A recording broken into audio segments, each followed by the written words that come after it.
on Dryas being limited to 1, and that's a very good start. Unexpected die.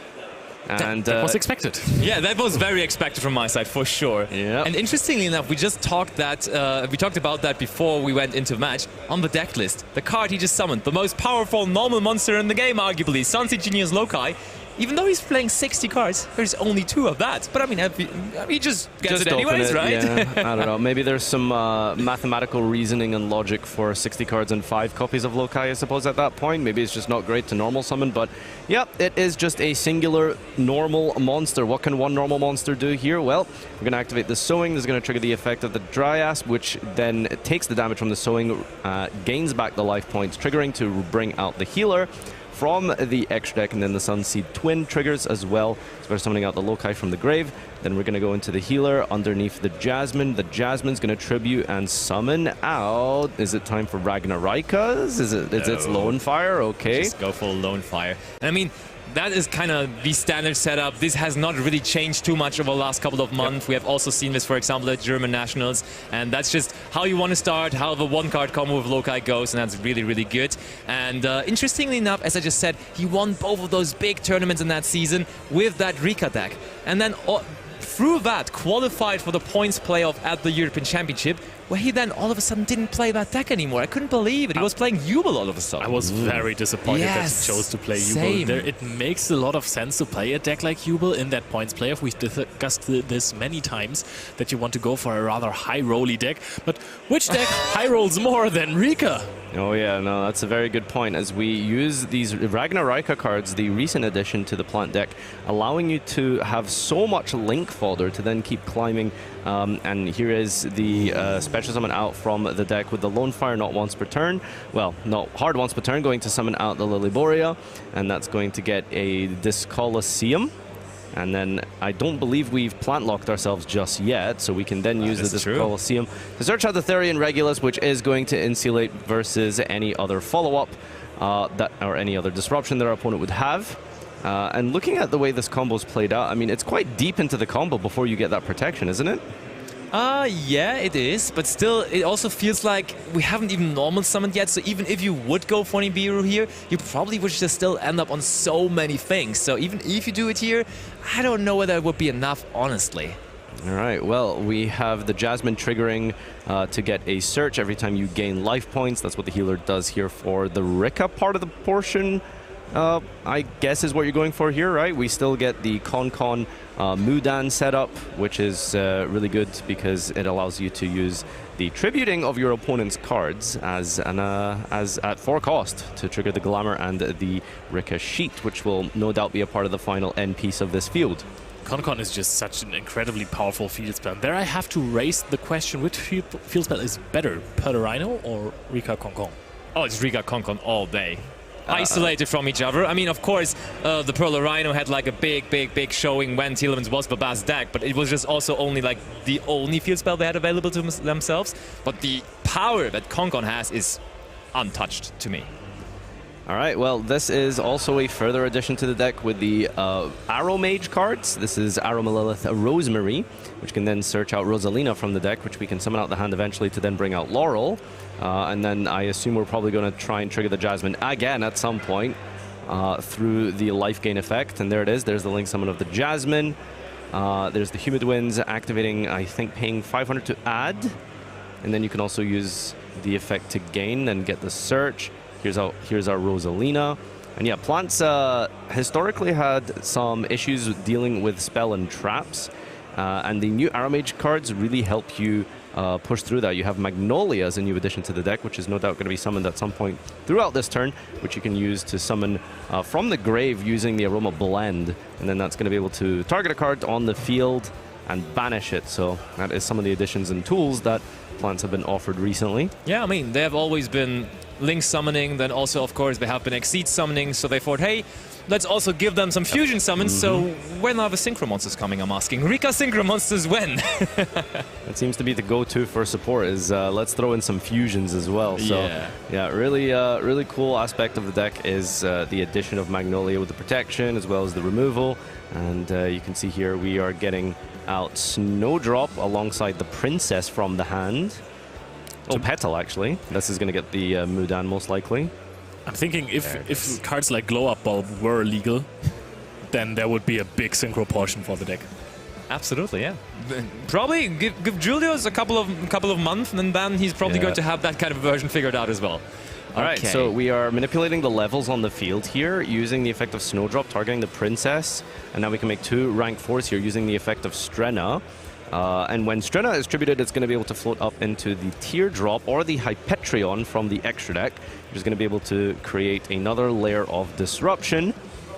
And here is the tribute of the Mudan on the Strenna. That's going to get Con, and then on the new chain, the Strenna attaches itself onto that Hypetrion. You can see that we haven't used the spell yet. So the way this works is the activation of Con will then trigger the Hypetrion to then add, or rather attach a card onto itself as the same type of card that was just activated. So that's going to be able to give us either a monster or a spell negate for the opponent's turn. Yeah, and actually there was a bit of a trouble against Nibiru sometimes with this deck, because when you would just have the combination of Effect Veiler or Impermanence plus the Nibiru, you could just hold it very, very, very long against that deck, because they only would put up that one negate. Because very, very importantly, with the Hyperiton, it can only be used on the opponent's turn to negate cards. And therefore that was a thing that people were doing against Rikka, and Julius picked up on that, and therefore now within the combo you just kind of also end on the Strenna on the field. So if they would go for the Nibiru, that would be tributed, and therefore you would have that effect going off, which is really, really good as an additional way to play around Nibiru. And the deck already has a lot of them. He has already used the Strenna effect once this turn, and this is once per turn. Oh, okay, that's a good catch. You can only use each effect of Rikka Queen Strenna once per turn. True, true. No, that's right. So this is a decent follow-up. All right, we are going to attempt to play, by the way, so every single zone possible has been filled up here, other than the opponent's extra monster zone.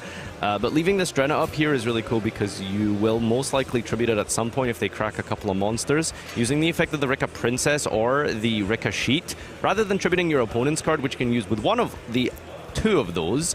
The first and second of those can instead be used to tribute your own monster, the Strenna. The Strenna will then be able to go up into the Queen, the Teardrop, which will then be able to tribute a monster that your opponent controls.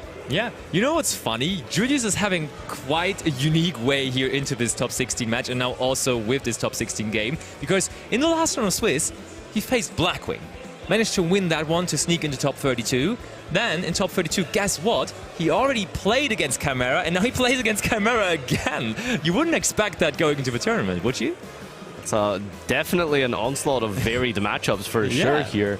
But yeah, no hand traps from Jordan. However, we are instead playing a whole array of field-breaking cards, and Book of Eclipse has seen a bit of popularity, especially over the years when Kashtira was quite popular.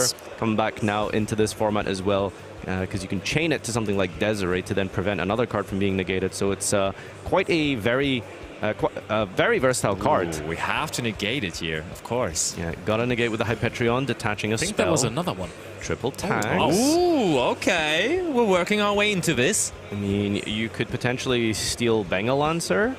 Just negating it too, though, with the Regulus. And now there is the next Book of Eclipse. Book of Eclipse.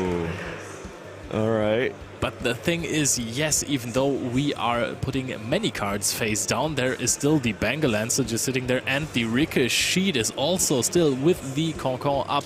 A big threat for Jordan, so he has to play through that as well. No, it's really terrifying. There's so much layered disruption here. You have the Concon tribute, as you mentioned, but there's also a Princess in the graveyard, so we can use that to negate a monster effect too. I mean, the Princess probably is turned off because there is no more Rikka monster on the field, right? I mean, at least not do you face require? up. Doesn't it Rikka card? Does it not activate through Concon? Well, you control the Rikka monster. No, you have to. So we actually with that, well, it's fine because accomplished quite a bit. Well, no, because the Strenna is going to be able to float up into called by the grave on the Strenna, though. No Rikka monsters for you. That's a decent hand from Jordan to play into the field here, honestly. Okay, so we can banish the Strenna, so it won't put a Rikka monster onto the field, the Teardrop. So now, what is left here? The Bengal Lancer? Have we really, like... Have we really forced everything out? It almost feels like it, yes. And Julius can't believe it himself. Usually this field does not get broken. Seriously, when you put this up, you are supposed to win. But all of a sudden, Jordan starts playing into it beautifully here. And it does resolve. Look at that, 5 spells in the graveyard, stealing the Chimera does get to resolve the effect here, but 2 cards left in hand. What more can we do here? Ooh. Remind us how the hero cards work. This is a new technology that has been included into the deck. We're running Evil Hero, Dusted Gold, and also, as you can see, the Evil Hero Sinister Necrum. And that one just actually says that, interestingly enough, and also, of course, the Dark Fusion. And the Dark Fusion, then, if you fusion some of that, prevents from targeting, which is really, really cool. So it's an additional way of fusioning within the deck. Right, and guess what? It's a light feint, which is probably even the more important part, and that's why you're running it. The Dusted Gold is the light feint that brings you into the Fiendsmith's package of the deck, even more convenient. Yeah, no, lots of different ways to access these multiple different engines that have been really popular in recent years to give your deck multiple layers of pushing power going second, some resilience when you're setting up going first. We saw something similar with that a couple of years ago with things like the Adventure engine using the Water Enchantress, and here we have Fiendsmith to replace and do a little bit more. This is incredible. If he really manages to break this, he may as well be the best player left in the tournament. Oh yeah, no, for sure. It's absolutely beautiful the way he sequenced this. Look at this. And he's just so calm on the field. He never questioned it, right? He never doubted it. He was like, I'm surely going to break this with the double Eclipse plus Talents. I think plus Cold Buy. Plus Cold Buy. I think it's the power of that glorious beard. Must be. All the wisdom. All the wisdom for real. Yeah. But please don't forget that there's still the Banger Lancer. I think that one hasn't been used yet, so there is still one layer of interruption. And also, I'm pretty sure that you will have to kind of diminish the field of Julius as well. Oh, he's not picking enough. up Banger Lancer. Really matters. There's a lot of interesting tech here, so we'll see if Jordan actually brings some of this out. I'm not going to spoil it, so we'll just wait and see if some of those side deck options come out here. But we're starting with a Tract, which isn't ideal, is it? No, Can't be, right? We grabbed the Dusted Gold, and we already have the Lurry in hand, so yeah. I guess that makes decent use of that Lurry in hand, right? Is that 2 one-offs? The Lurry and the Tract? I assume you don't play multiple Tract. Yeah, it is. Is the Requiem here attributing to summon out the Engraver. And let's see how the Fiendsmith engine bridges you for your Chimera cards. It'll be interesting to see how that's been incorporated. Looks like we're going for the Necroquip Princess. That's how it is. Yeah, it cannot be understated just how good the TCG World Premiere cards have been for these Fiend piles. Aerial Eater, as well as Necroquip being a huge aspect of the Ubel deck, and you can see even here it's being well utilized by Jordan in Chimera. Yeah, and I mean, you saw even him utilizing the second effect of Necroquip Princess, which usually doesn't come up because he discarded that Dusted Gold to the graveyard. That triggered Necroquip Princess, just giving him the opportunity to draw a fresh, free, crisp. Yes. Crisp. Let's see what it is. Hot off the press. Yeah. From the top of his deck, just like that. And I mean, when you get it for free, you will take it, right? And there's Cornfield Codal coming down as well. So I think we're very well set up on the side of Jordan. Can just do everything he wants now, is in every single engine that he wants the access to. And I'm quite curious to see what he's going to end up putting to the field, because Rikka is not known to be the best deck in terms of going second. However, the list that Julius is playing, it's really heavy going second. I mean, it is still a 60-card pile, but it is a breaker pile. For sure, it definitely is. Ooh, is that Wave King Caesar? Absolutely. That's really strong. Oh, the Dark Fusion. Look at this. OG original card, and it's actually just a way to also summon out your Chimera cards. Yeah, it's as polymerization, basically, right? Not very dark of it, is it, when it's summoning a... He's a wind monster? No, he's a dark, right? That is a dark monster, yeah. Okay.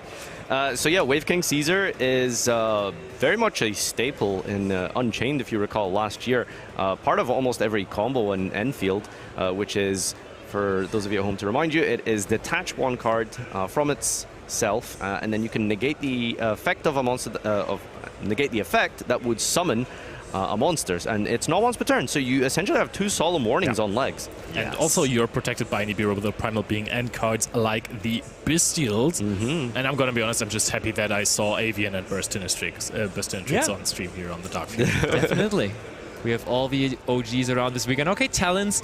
Interesting choice to keep around, honestly, for here going first against a Rikka deck, because you don't really expect them to use too many monster effects. As we were mentioning, this is usually a breaker deck. In 60 cards, you can't really rely on drawing too many hand interactions. So having this card in your deck is questionable, but Jordan did make the decision. It's hard to say. It could be a number of issues, right? It could be side patterns, most likely not going to be fixating on something like Rikka, so it could just be a little bit of crossover from other decks. Yeah. But it's also, you know, unless you've properly been watching Julius or something, like it's hard to tell, like, will he be playing some hand traps, will he not? Yeah. In 60 cards, you would most likely expect, like, some.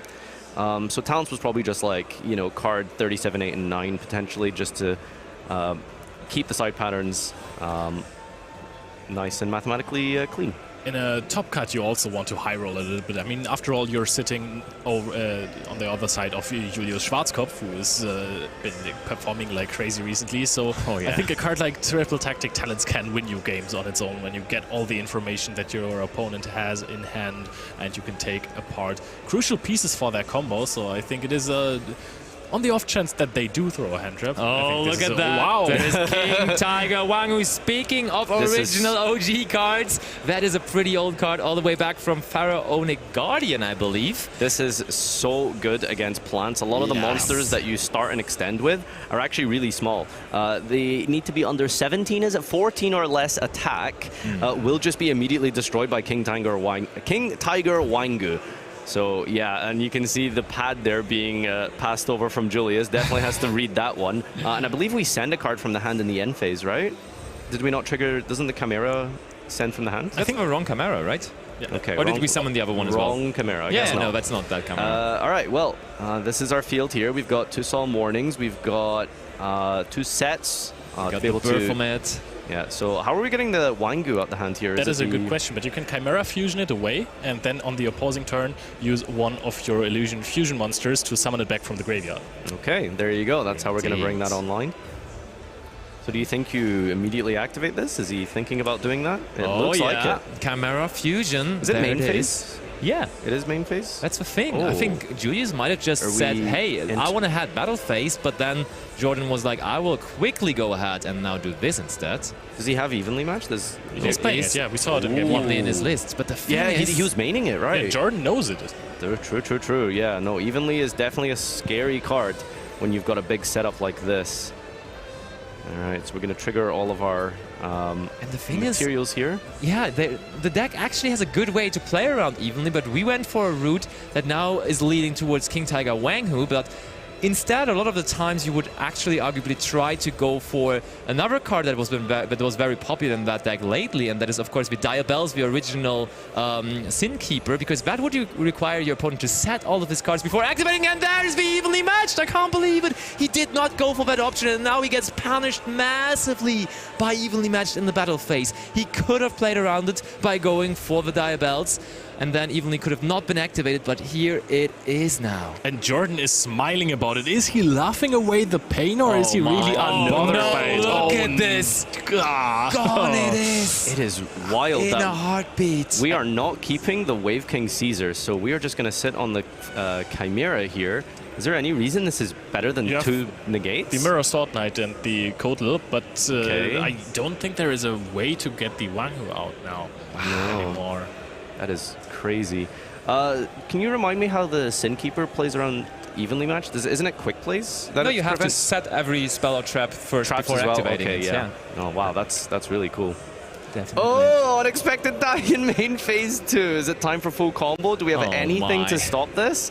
This cannot be real. Lokai is back. Oh no. Julius is just Juliusing right now. This is just very much full combo if there is no interruption on Jordan's side. And yes, there are 2 cards in the graveyard that can interact with the opponent on your turn or on your opponent's turn if you have this Chimera on the field. Okay, Kong Kong doesn't do anything just yet because there's no Rikka monster, but there is a Rikka monster in his hand! There is no way we could just tribute the opponent's monster. Holy... So has this turned off the... Oh, wait. Oh, that's interesting, because it's cost, and so, of course, to the effect, we can still respond now. Oh, wow, and now we get the Wangu out. True, it's in the graveyard, you're right. So Wangu doesn't destroy the cards that are on the field already, if I'm not mistaken. So the Lokai is still there, but what is the Lokai gonna do? Was this a crucial misstep by Julius? Oh, that's so smart of Jordan, because his field was broken so crazily here. Sometimes people are just immediately mentally giving up then, but he was so quick on being like, hey, immediately when this card is in the graveyard, I'm using the quick effect to bring out the Wanghu. And there it is. Okay, so the Snowdrop has how much attack? 1-2. 1-2. Oh, really? So shouldn't both of these be destroyed? Oh, no. There is just that's no unbelievable. way. Okay. Last card in hand, Forbidden Droplet. Oh, my. Wow. He's just built different. We at German Nationals, we called Julius a member of the Young and Wild in Germany because they came into the scene very young still in terms of age, but so incredibly experienced already in their gameplay. They're playing crazy combo decks, they're going wild with it, and they're having so much success with it. And as you can see here, once more, he's pulling it off. Well, it cannot be understated just how incredible that interaction was. The Wanghu was activated as a mandatory Chain Link 1 to destroy on the resolution there, but we chained Forbidden Droplet to negate the Wanghu. And from here, there's no disruption. There's just a negated Wanghu versus what is essentially going to be full plant combo. We didn't even draw the twin, of course. So yeah, there it is. We're going to trigger the effect of the Dryas, bringing out Healer. Twin's going to bring back the Lokai, and we just have materials for days here. And now look at the pacing that Julius has. He's just going through it. And Jordan, keep in mind, he only has 2 cards in hand. Yes, there will not be a battle phase anymore this turn because it was already had due to the evenly match activated at the end of it. But I think that the field that Julius is going to set up is just going to be way, way, way too big for Jordan to overcome. Or does he have one last silhouette to pull off his trick? No. Oh. Trick in the hat, rabbit in the trick. Exactly. Yep. All right, so what can you set up here to beat Chimera's follow-up? Do we just do the exact same combo as before? Is Wanghu going to be relevant when it turns back on next turn? Nah. No. We can leave it there. We can technically probably also distribute it somewhere. Yeah, no, Wouldn't that's be surprised true. about that. But I mean, we had to send the Concon for... We've already used Concon. But it only destroys the monsters that are being summoned, not the ones that are on the field, so I don't think it's... We probably can just leave it. And the cool thing is, even though the Concon now in the graveyard, when we get to Strenna of course can just add back the Concon from the graveyard once more. And we haven't used the effect to set from the deck yet, so that could be coming in. It's questionable though whether there still is the trap card that we saw in game number 1, whether there still is that Rikka sheet in his main deck even going second, to be fair. Yeah, it's really odd when you have these in-engine searchable disruption cards like trap cards.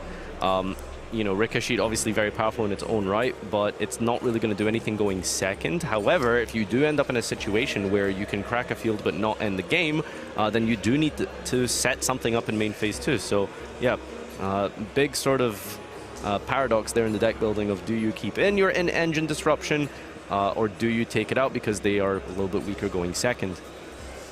Humid Winds activating, making sure that also we're going to get that Jasmine going. I think we're searching first, okay, paying life points, but we are also going to gain life points very quickly after. There it is. So there is Jasmine, and also, of course, the effect of the second Aroma monster on the field, the Rosemary. And that one is basically a pendulum summon, if you will, but with only one Aroma monster in hand, it is not that powerful. However, I think Julius doesn't mind right now. What I think is really, really beautiful about the plant deck is that, yes, you're playing 60 cards, and you're also doing that to avoid to draw some cards like Humid Winds that are essentially bricks, as we like to call it, cards that you don't want to draw because it stops or hinders your combo. But most of these one-offs or two-offs that he's running, most of these cards that he's using in his combo are also starters while they're extenders. Yeah, it's strange, isn't it? Because you have to think about just the amount of in-engine requirements that are not great to draw in plants. I mean, there's Sunvine Sowing, there's Laurel, the Teardrop isn't amazing.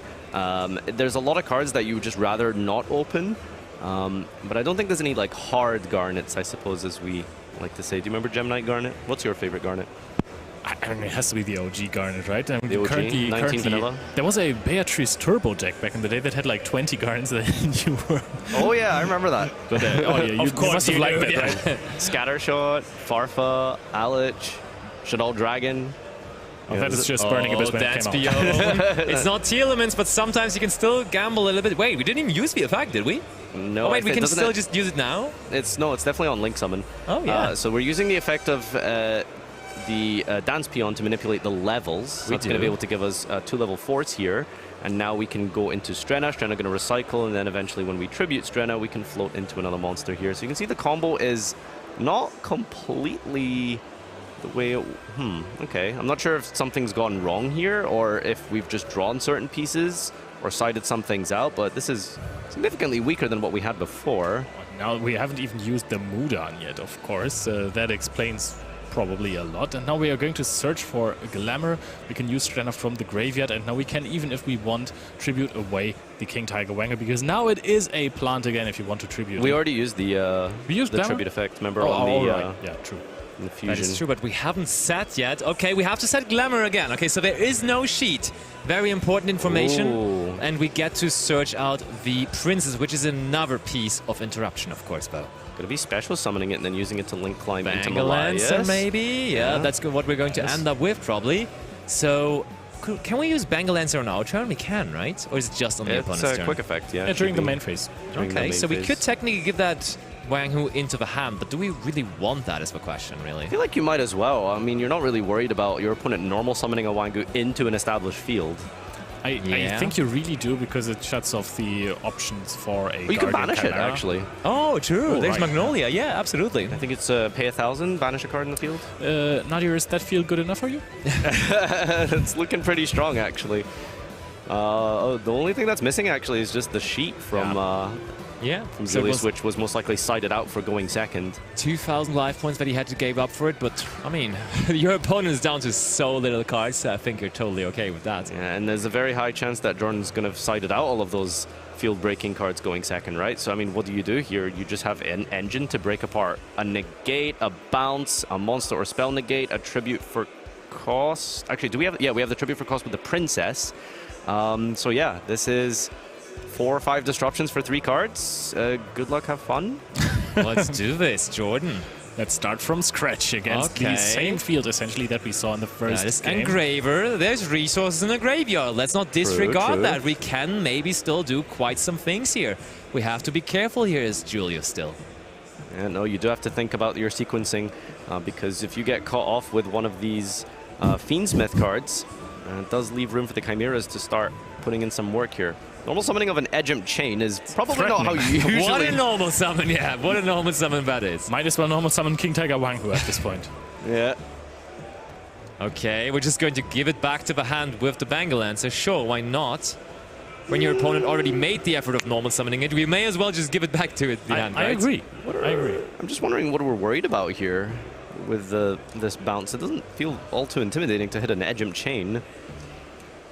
I mean, he could link it off, and it just goes into the graveyard, and then he could use the effect. Okay, I didn't even think about that. Do we play Chaos Angel? Probably not. You do play Chaos Angel, wow, yeah. Look at that. That was a good catch, yeah. Yeah, definitely would have been jump scared by that. Light and dark as well, by the way, so very threatening. True. All right, so... I mean, Rikka Sheet would have probably... I mean, they just target the Rikka Sheet, possibly. Plagued. The Rikka Sheet is... Oh, yeah, true. That's a very valid point. So...